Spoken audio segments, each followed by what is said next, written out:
Hello together. In this video I want to show you how to change your device name on your Huawei P50 Pro.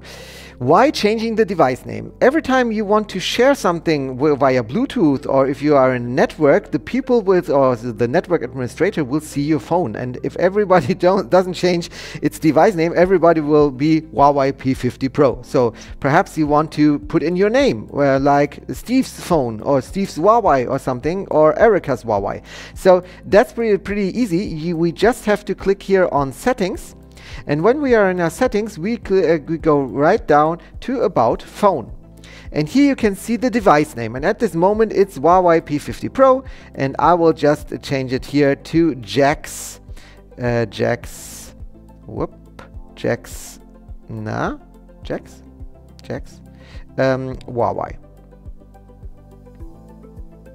Alright, so now my device name is Jax Huawei, and if I am in a network or somewhere else, then the people will see Jax Huawei and not Huawei P50 Pro. So that's pretty cool how you can change your device name on the Huawei P50 Pro. I hope this video helped you a little bit. If yes, please give me a thumbs up, subscribe to my channel, and we'll see us the next time.